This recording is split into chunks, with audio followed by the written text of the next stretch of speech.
วัสดีท่านผู้ชมและคณะกรรมการทุกท่านที่หน้าตาดีพบกันอีกแล้วครับเจ้าข่าวเจ้าเถิดนะข้าพเจ้าสื่อเดือดจนอันนี้ผู้ช่วยสื่อเดือดแย่วันนี้เดือนที่จะมาช่วยเดือดจนเพราะว่าเดือนเก้าเปิดเทอมใหม่ใน2 กันยาเนาะวันนี้มาบทบาทเป็นผู้ใหญ่มาสอนอนุบาลผู้ใหญ่มาสอนอนุบาลตามที่เห็นรายชื่อลงทะเบียนมาเลยนักเรียนเรามีผู้หนึ่งดีนะครับชาวอัปลักษณ์ของผู้ขังคนไหนอยากพบกันกับน้องอนุบาลแล้วก็พามาแล้วขอเสียงต้อนรับหลานอนุบาลเนี่ย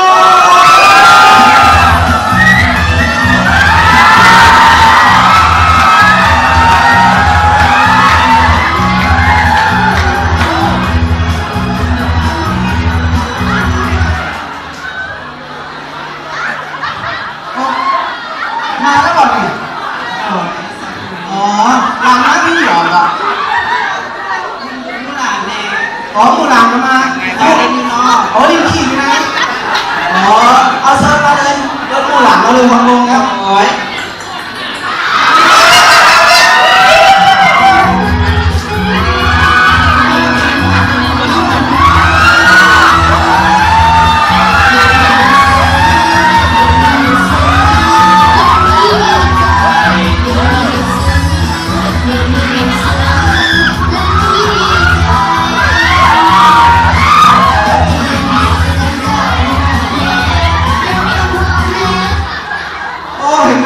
สาวจันเลยอนุบาลงั้นเป็นอะไรเนี่ยเอาเข้าแถวร้านเข้าแ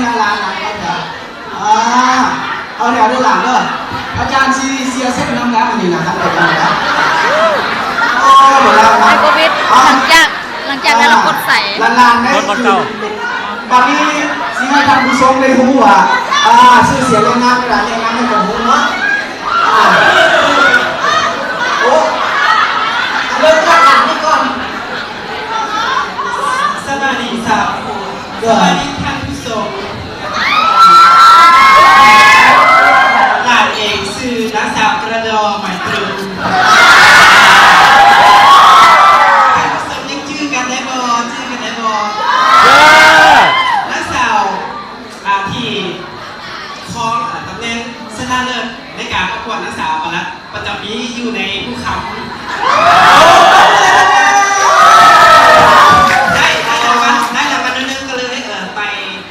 ไป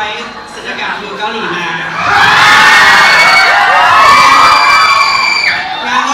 งานขึ้นระบบทำสมจะได้เข้าใจเอาหลังต่อไปเลยหลังเอาเก่าเห่าหวานโอ้ยนี่หวานน้ำหมูจ้ะสบายดีสาวอูหน่อยน้องชื่อยิซี่ลูกหน่อยมีนามสกุลแล้วนี่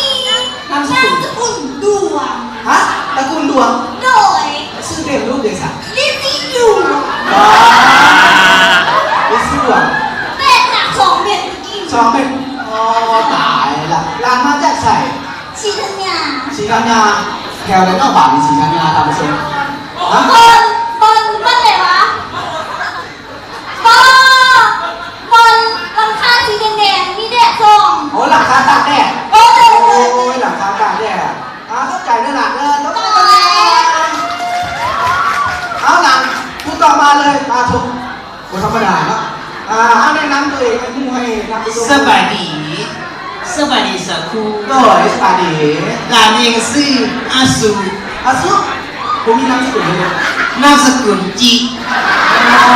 ชื่อเต็มรูปเลยสักอาซูจิ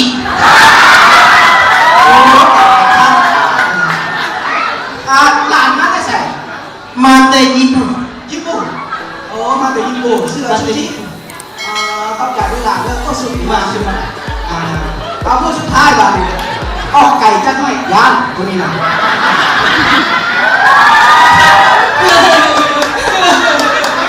เอาแม่ขัดทางเลยอยู่บ้านเขาต้องน้องสบายดีแล้วกันสบายดีตั้งใจสอนไม่ถูกเกินเชื่อเลยบ้าเนี่ย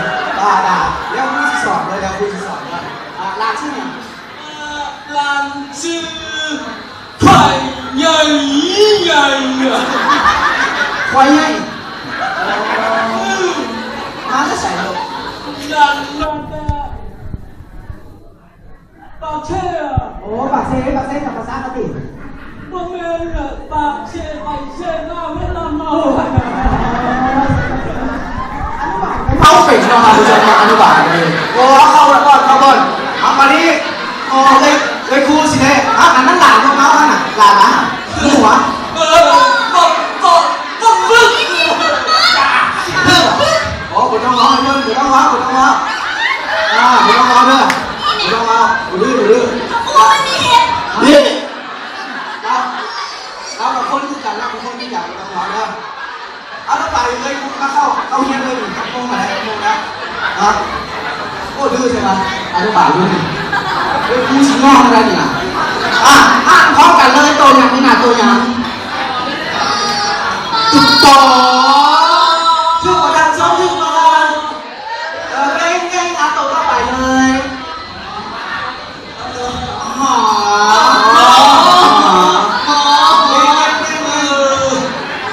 เอาอ่านสลับให้มันนะเอาให้ลานกระดองอ่านด้วย สัมผูหลักบัวได้ โอ้ก็ได้ซักอ่านดังเลยกูเลยสลักอี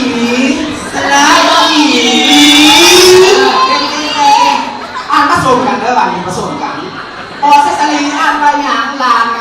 ไว้ไง ปอสันสวัสดีอังลาเดือน โอ้เราไม่ได้มึงงานไกลเคียง ครูกับครู ก่อย หลานน้อยขอต่อ ก่อย ต่อป่าเสยอีมักปี๊ด โอ้ผักอีก็จะลานต้องญี่ปุ่นอ่านไหนลาน ที่กูจะอ่านมา12 เดือนเอง 12 เดือนจากญี่ปุ่นหรือเวียดนามเองสาวผูสาว เอา ผู ไปเลยตัวนี้ให้ลานลิซี่อ่านหน่อยพอใส่ซาลีอ่านไม่อย่างรู้พอใส่ซาลีอ่านได้ป่ะลานไม่ต้องอ่านได้หรือลูก ยานหลักยานหลักอาบัวได้สัมผู โอ้ได้เหรอ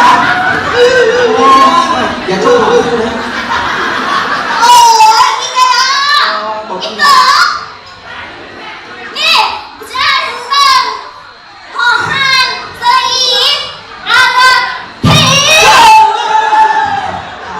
อ่านกับพีเหรอ อยากจะเห็นผีนะนี่นะคือสิบผมยามลำยาม สิงานเนี่ยอ่ะก็คือผีเนาะ อ๋อไม่ต้องย้ำลานไม่ต้องย้ำเข้าแถวพอใส่ซาลีผมไม่ผีมันเป็นสัตว์ชนิดนึงกินน้ำแบบนี้เหรอ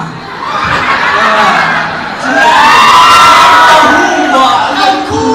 ก็ครูมั่ว บริมั่วต่อไปอ่านสาระเลยเอาการ1 2 3 สลับมา ชื่อว่าต้องรู้กันนะเอาตอนนี้ทำลงหน้าน้ำกัน2 เถื่อ1 2 3พร้อมกันยังไงก็มือตัวเองแน่จริงเนาะเอาอ่านสาระต่อไปเลยโอ้สาระเอาเสียงเงาเอาให้ลานงาอาสุจิเลยเอาแม่โอ้อุ่นเอาลานที่ซีอ่ะอุ่นลานที่ซีเลิกเอาแบ็คโทกกันลูกแบ็คโทกกันเนาะลานกระดองลานที่ซีอ่านสาระเสียงสั้นสาระไว้นะกับอาสุจิอ่านสาระเสียงเงาพร้อมกัน1 2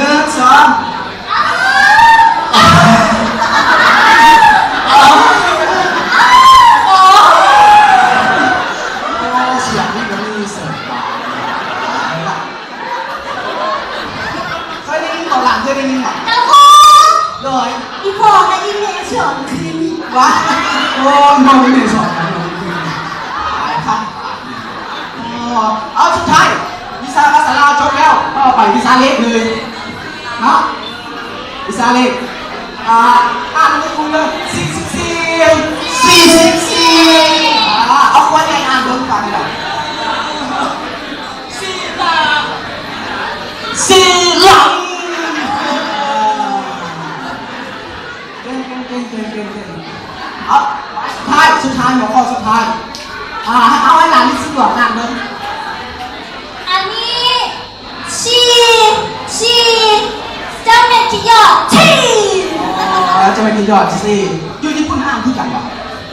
อยู่ญี่ปุ่นอ่านว่าสี่เทือที่หนึ่งสี่เทือที่สองสองมือนั่นเองสี่เทือที่สาม ต้องเลยนะท่านผู้ชม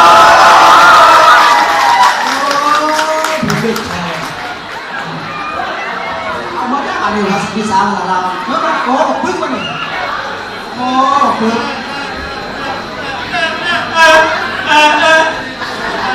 เพิ่นคนไปท่านผู้ชมเขาบ่ได้เพิ่นว่าสบายดีกรรมการท่านผู้ชมวันนี้เพิ่นดีใจเพิ่นว่าจะได้มารายการนี้เนาะ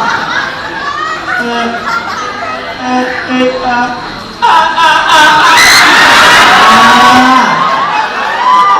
พิ่นว่าคันเว้าเป็นอยากมีโอกาสมาอ่านเลข4โดยเฉพาะมาแต่ญี่ปุ่นเพิ่นว่ามักเอิ้นซันนี่ล่ะโมเดลว่าวันนั้นสังคู ที่ผมเป็นคนไว้สิบอกโอ้ขอโทษเด้อตายละตายเอาสักไปยืนน้ำมูเลยไปยืนน้ำมูเลย ขี้เกียจมันไม่เห็น โมไม่นะไปสักกันเลยเอาวันนี้โอ้เนี่ยถามเนี่ยคอยตื่นตีเจ้าอ้อนหรออยู่ดีๆเนี่ยควรหรือเปล่าโหดเลยเนาะโหดกันไหนนะวันนี้ต่อไปจะมีผู้สิบายที่มี3พละศึกษาวิชาสุดท้ายเลยนะวิชาสุดท้ายมาฟังเสร็จให้ตามด้วยคุณเลยตั้งทรงกันเริ่มแล้วว่าโดนดีมากเลยสินะเราไปคุณเลยเต็มหน้า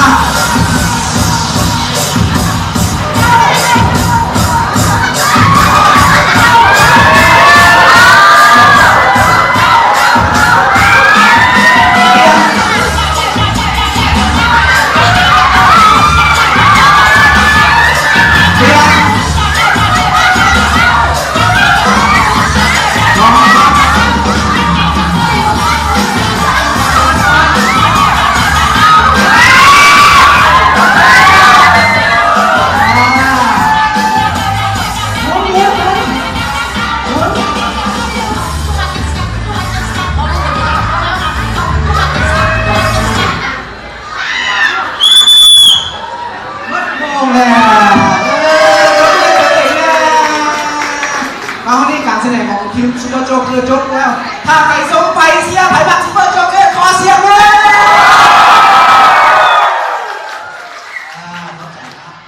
มันไม่บอกเสียงจะผ่านหรอ อาเซียนพิธีกร